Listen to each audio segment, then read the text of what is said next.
Isn't that great?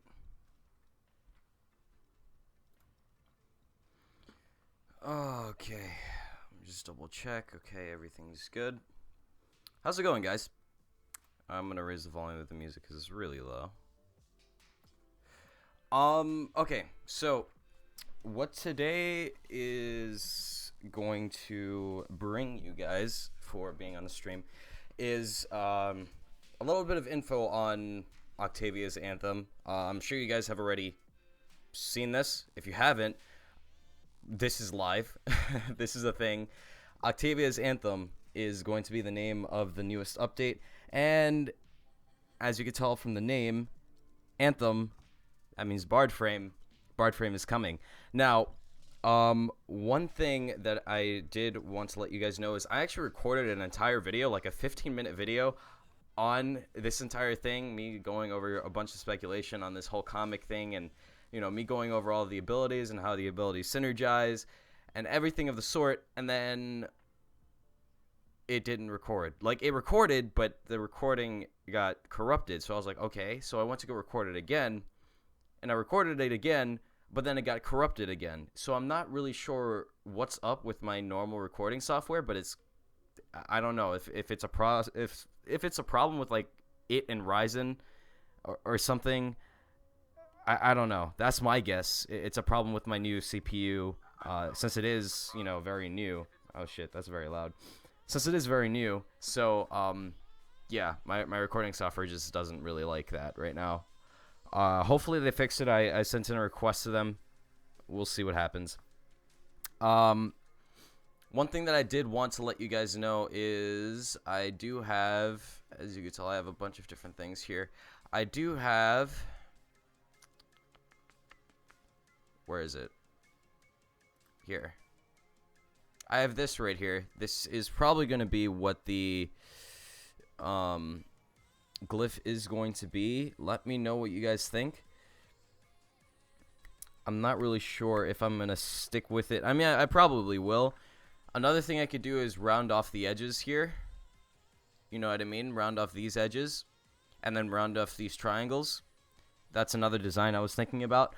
But for the most part, I think this is the design that we're going to go with. Let me know what you guys think in the chat. And then we could get right into this, I guess, compensation video or compensation stream for not posting a video on this. I might actually just switch over to another recording software and then, like use that for the time being and then record the video with that, but I don't know. What monitor do I use? I actually have a pretty old monitor. It's an Acer. I don't know the name. It's not a gaming monitor, but I plan on getting one. I plan on getting what's it called? I'm not thinking of the name. I'm thinking of the refresh rate. It's over 100 refresh rate. I think it's 160 something refresh rate. 160 something hertz. I want to get a monitor like that.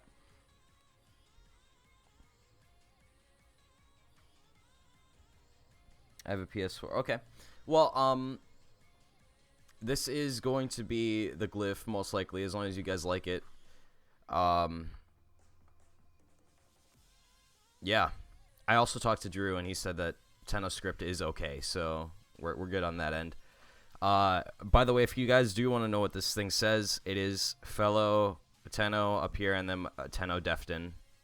That's basically what this all says. All right, so on to Octavia's Anthem. So we're greeted with a bunch of things here. We have a comic, which I think is really awesome, and I honestly can't wait for more of these to come out because, I mean, these add to the lore. You know what I mean? This is great, and I can't wait for the next pages to be uploaded tomorrow. We also have the Warframe, Octavia. I noticed that the stream is actually running at 58 frames per second, so that's good. I'm happy about that. Because before, a couple days ago, the stream wasn't running at a good frame rate at all. Anyway, so we have Octavia here with several abilities, obviously, her 4 abilities. Mallet, Resonator, and Amp all synergize with each other, and Metronome is more of like a buffing ability. I'll go over all of them more in detail in a little bit. We have a new quest that has to do with the Cephalon Suda, as was stated in, well, this was stated in a dev stream in the past, that the new quest with Octavia will actually incorporate Cephalon Suda, so they followed suit with that. And then we have 2 new weapons. They're kind of like hybrid weapons. The pistol seems to be not only a semi-automatic like regular pistol, but also a shotgun. That's what it seems like. I mean, I'm not really sure. Alternative fire shots. Shots. Alternative fire shoots the remaining magazine bullets in bursts. So I'm not really sure what that means. I'm thinking of it more of like an automatic shotgun, but I'm not really sure. And then we have the Tenora, which is like a mixture between an LMG and a sniper rifle, or at least a marksman rifle. Like, I find that kind of interesting. It's kind of like that one that came out a little while back, but hopefully this one will actually be good. And then we also have the Captura mode. So, you know, that mode that they were talking about that had to do with taking pictures, and, you know, they have all these effects that you can do and stuff like that. It looks like it's going to be a really good tool for me, especially when it comes to thumbnails and stuff, because I'm pretty sure I could put the Warframe inside of like a white room, or, you know, a room with like nothing in it, and that makes it a lot easier for me, because then I can actually cut out everything else and then only use the Warframe. Hopefully I could do that with the Tenno too. Hopefully I could come out of my Tenno while I'm inside of that room.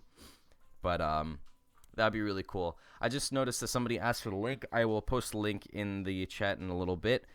Just give me 1 second. So, we're going to go over the comic first, because honestly I think that is the most interesting part about this trailer site. Obviously everything else is exciting, but for me, I really like the lore aspect of the game and how it's continuously growing and advancing. So this is really awesome that they actually are creating comics, and as you can tell, it says 001, so they're planning on making more comics, which is absolutely amazing. So let's go ahead and speculate on what this comic means, and yeah, we'll go ahead and go through this. So what remains, the name, I'm not really sure what that implies. It might be replying to the Tenno as of right now, like in current times, because obviously we're fragments of what we were before, right? We don't have a lot of our memories, and we're gaining them very slowly, but we are what remains of what we were before, if that makes sense. So let's go ahead and go over to this first slide on this first page. We have this little tower here, and I feel like I'm repeating myself because I said this in the video that I recorded that got corrupted, but this looks like an Orokin tower.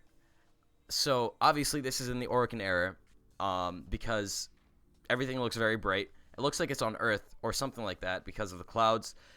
Somebody could speculate that it's something like Jupiter, because Jupiter also has clouds, but I mean, really, I think that this is definitely Earth. Just from the scene, the way everything looks, the way the sky looks, it just looks very bright. It's definitely Earth. And definitely not the moon either, because the moon doesn't have any clouds. So it's definitely Earth. So this looks like an Orokin tower. And what I mean by that is, this looks like how an Orokin tower would look like. So you know how we go into the void and we are actually going into Orokin towers, right? We're going into these huge structures that are, you know, made by the Orokin, and they're left in the void. And I think that this is what this is, but except in the past. Like, this is when they were in their prime. This is when the Tenno were still, you know, they still had all of their memories. So what I think would be really cool is if DE made it so that when you actually go into the void, instead of actually flying into a ship or something like that, you instead fly oh, excuse me, I don't know what happened to my voice right there. You instead fly into like a rift or something like that in space, and then you end up here. You end up in this time period, because that's really what the void seems like currently. It seems like it's the past in a way. It's the Orokin's buildings and their towers. They're still preserved. It looks like they're in the past, but they're obviously not in the past, because it's still the present, because, you know, the Grineer and the Corpus, they're corrupted by the void energy and everything like that. Anyway, you get what I mean. I think that when we actually fly to the void, we actually fly and see these towers. You know, something like this, they could all be unique or, you know, all look the same. It doesn't really matter. But I think having actual towers looking like this, like us going through a rift and entering the void and then seeing this tower preserved inside of the void would be really cool. Yes, exactly. SJL. It's exactly like that. So, like exactly what happened to the moon. The moon was preserved in the void, and I think that the towers are also preserved in the void, but they're kept in there. Like, we haven't brought it out, unlike the moon, which we brought out. Okay, so that's my speculation on what this tower is. So let's go ahead and go over to the next slide. To my dearest, I'm not really sure. It seems like this is the entry to a letter, but I'm not exactly sure. And you'll see that the Tenno is actually writing in something in the later slides. But if you look here, it looks like some type of like city structure on the bottom. But I thought about it. I was like, why would a city be upside down unless they had some type of gravitational technology, which they probably did. But I'm not exactly sure like why they would have it like that. So there's obviously two possible options. It's either buildings underneath, or it is actually like rocks. It is just rocks. And then up here is where everything takes place. I'm not really sure, but that's mainly what I think. And SJL, I noticed that you're saying it looks like something on the moon, and that is actually because the moon was created by the Oricans, or it was inhabited by the Oricans, and this is all Orican. So everything that is here, it matches their style. So I see this little ship right here. I don't know what that is. It looks like a ship, right? But at the same time, it could just be like a rock. You know, I don't know what that is. No, I don't think it's a ship, because a ship would be more decorative, right? It would be more special. I don't know.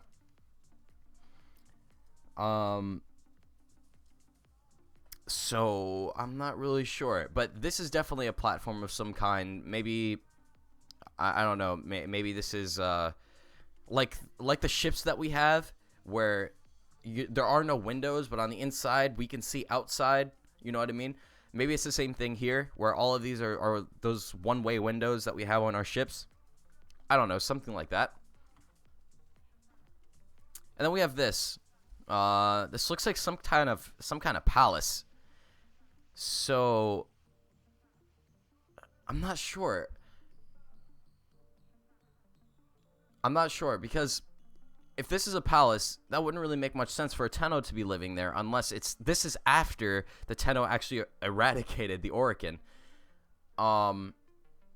Maybe they eradicated the Orican and actually took their I guess their land, if that makes sense. They took all of their property and they started living in their buildings and in their structures and everything like that. I'm not really sure, because if you actually look at the entries, and maybe that's a giant Helios Prime. If you actually look at the entries, the Tenno were basically enslaved by the Orican, right? So I'm not sure. But anyway, when I decided to take the Archimedean Oath, I dedicated my life to memories. I'm not really sure what they mean by that, and this is where I'm kind of like, I'm not really sure if this is actually a Tenno or not, because, well, here, let me show you the last slide. This is the last slide. This definitely looks like a Tenno. But then again, we don't know what the Orican look like. So this could also be an Orican. I don't really know. I really don't know. Also, we see an Ayatan sculpture here, but it's kind of floating like a sentinel. So I found that kind of odd. So what would make a lot of sense is if this were an Orican. And this is our first look at what the Orican look like. And in the lore, the Orican are actually, they're humans. They're basically us, but really advanced, right? like really, really advanced. So this could very well be an Orokin, but at the same time, I didn't mean to skip. At the same time, it could also be a Tenno because the person looks fairly young, right? So I'm not sure. But this is definitely a palace. This is definitely in the past. So it would make sense if this were an Orokin. So I think I'm going to go with this is actually an Orokin and not a Tenno, which is what I thought to begin with. But this is probably an Orokin because if you think about it, when I took the Archimedean Oath, I decided to dedicated my life to memories, right? Okay, that definitely can't be the Tenno because the Tenno, they don't remember much right now, right? And you could argue, okay, this is in the past, but at the same time, okay, yeah, it's in the past, but at the present, like right now, well, actually, you know what? You could actually argue that this is in the past, so this could be a Tenno in the past, but now they forgot everything, so they forgot they actually made this Archimedean Oath, and then that's it. I'm not really sure. What if Ortis is not a Tenno or Cephalon Samaris? Huh. So you're saying that what's being said here is actually Ortis. Wait a minute. Oh my god. Hold on. What you just said made a lot of sense. I just made a connection. So I watched a lore video a while back about how the whole transference system works, and also how the Orokin found a way to actually transfer their consciousness into inanimate objects, machinery, and other vessels, right? The thing is,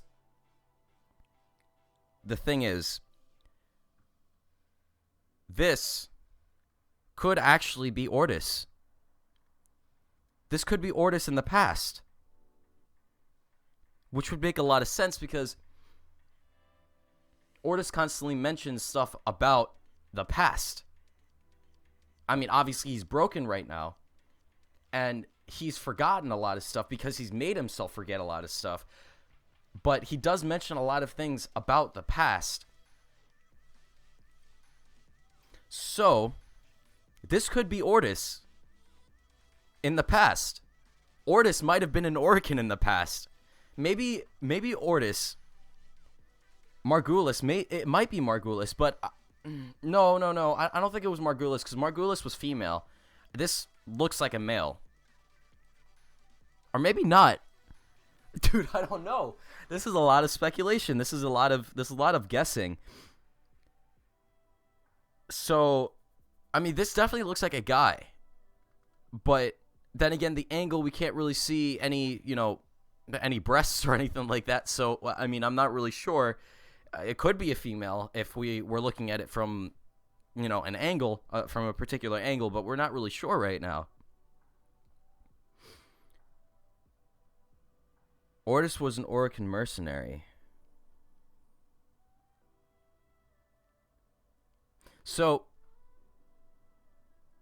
Sexual Bred Ninja, if you actually have a reference to where you found that, I would love to see that. Because if that's the case, then that kind of blows my speculation right out of the water. But so there's a lot of speculation with this, right? There is a lot of speculation with this because I mean, honestly, I don't know what's going on here. Why is the I-10 sculpture floating? Who is this potential Orokin writing to? Because it seems like they're writing to someone. Or is he reading? There's no writing utensil anywhere, right? So, unless they found a way to write in another way, maybe he's writing digitally. But this definitely looks like paper. Huh. Okay. Well, I'm not really sure what this is. I mean, I see people talking about a chair. In Cephalon Fragments, it reveals that Ortis' real name was Orden Karas. Okay. And he was an Orokin mercenary. Okay. So that definitely blows what I said out of the water, because if he's an Orokin mercenary, well, actually not really.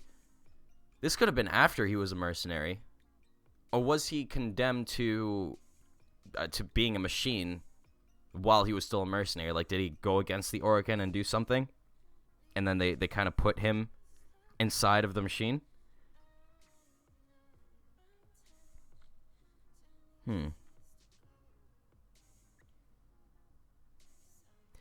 It looks like an Orokin transference machine. That could possibly be it, because I mean, this could be a primitive version of the transference machine. But I really do think this is an Orokin. So anyway, there's a lot of speculation with this, and I actually do want to create a full video on it, where I actually sit down and I take a look at everything, every little detail, and I write down everything, and I have everything organized rather than just rambling on. But once this comic is finished, that's when I'm going to do that.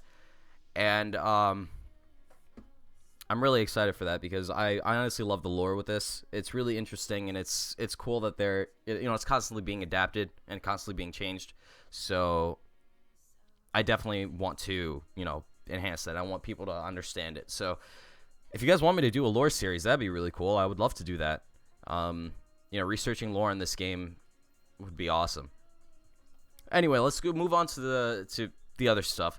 So we have Octavia here, and obviously this is a BARD frame. She has 4 abilities, obviously.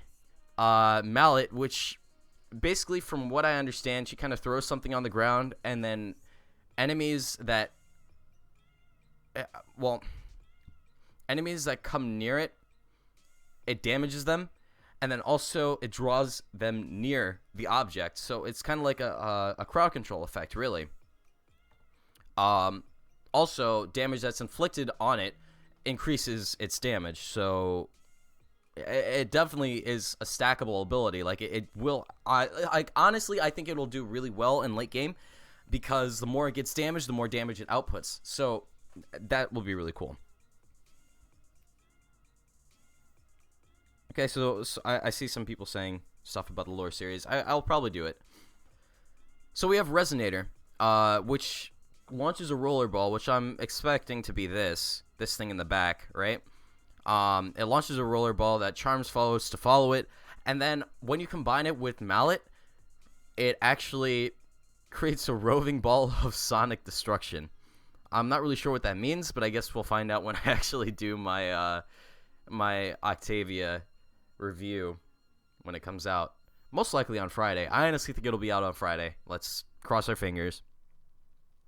Metronome is really cool. You place down something, it plays a beat, and then if you follow the beat, then if you follow the beat with some kind of action, then you get a buff. So if you're in its radius and then you jump at the same time as the beat, then you get a speed buff. If you crouch at the same time as the beat, then you get cloaking, or you go invisible. If you fire at the same rate as the beat, then you get multi-shot, which would be really, really insane for shotguns, I can imagine. So I'm probably going to do a strength build with this of some kind. I'm not really sure. I haven't thought about actual builds yet. But then also, if you do timed melee swings, it buffs the damage. So seems really interesting, and it's a really good buff ability, to be honest. It's a really good support ability. So this is definitely a Warframe that's a mixture between damage, crowd control, and sorry for that loud noise. Damage, crowd control, and support, which is a cool combination. And then we have Amp, which draws power from the decibel level of sound in the area, and then uses it to amplify a damage buff for Octavia and her allies. It also doubles the damage and range of nearby mallets. So, as you can tell, it has a synergy of this, right? Doubles the range and damage of this. And then also, if you combine it with this, with Resonator, then Resonator can do a whole bunch of damage, and it's like a giant snowball effect, right? And I love that they're following that format that they did with Nidus, with that whole like snowball effect, really. So, also, I'm not really sure how we're gonna like measure the decibel level of the area that we're in. I'm guessing that they're gonna put a counter on the top right or something like that. and that's how we'll know what the decibel level is. Or I don't know, maybe it'll say it on the ability bar, like, you know, it has a bar that fills up that, you know, when you're in an area that has really high levels of sound. I'm not really sure. Also, for those of you who don't know what decibels are, it's based on the level of sound, which is what it says right here. It's how loud an area is, or how loud something is. That's what decibel is. But we also have a new quest, which it doesn't really give us much information about it. It just says a Cephalon Suda, who's acting strange and disoriented. It warrants investigation, and we have to try and figure out why they're acting like that. And we have to try and help her before it's too late and the knowledge that she's collected is destroyed. Something. So that seems to be the quest. We don't really know much about it right now, but we'll probably figure out some more stuff once the thing actually comes out. Okay.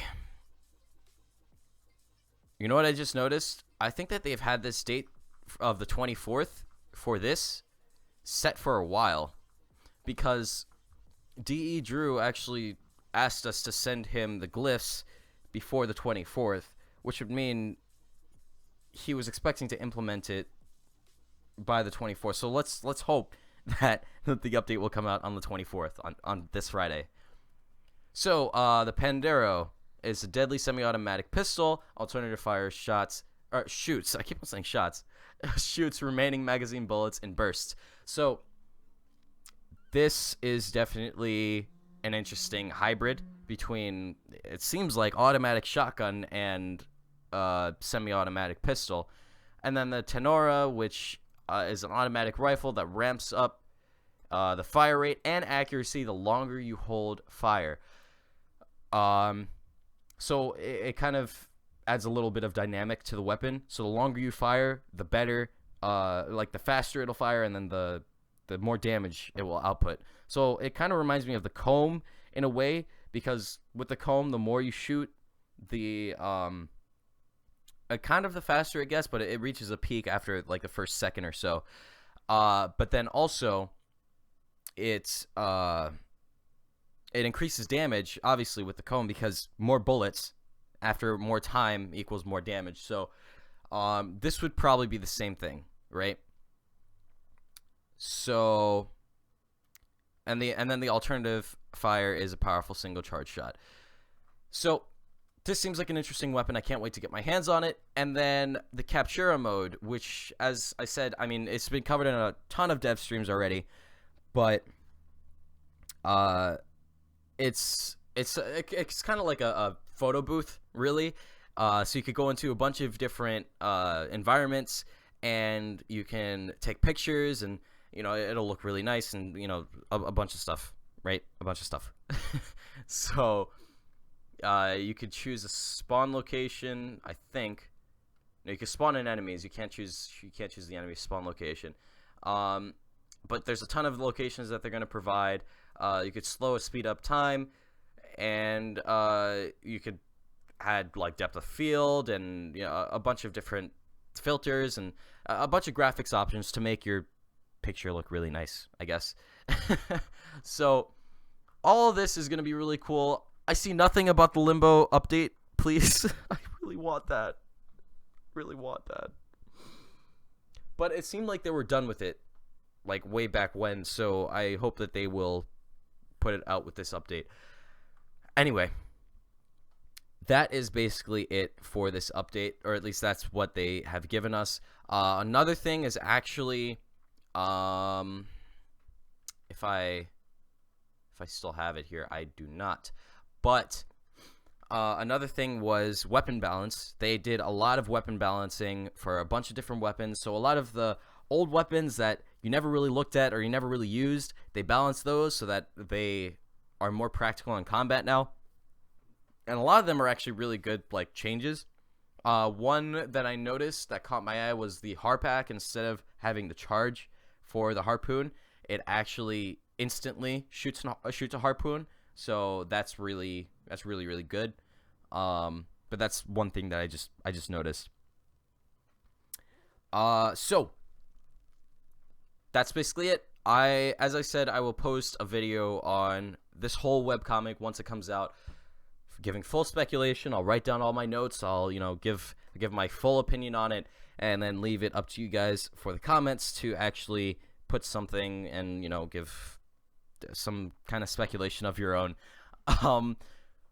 But yeah, that's basically it. Thank you guys for watching, and I guess I'll see you guys in the next video. I'm going to try my best to get the Sargus Ruck video out tonight, even though I have class like at 6 till 9, but I'm gonna try. cross your fingers, guys, because I did it. Like I have the recording. It's just I haven't edited it. So yeah. Anyway, I'll see you guys in the next video and our stream. Peace.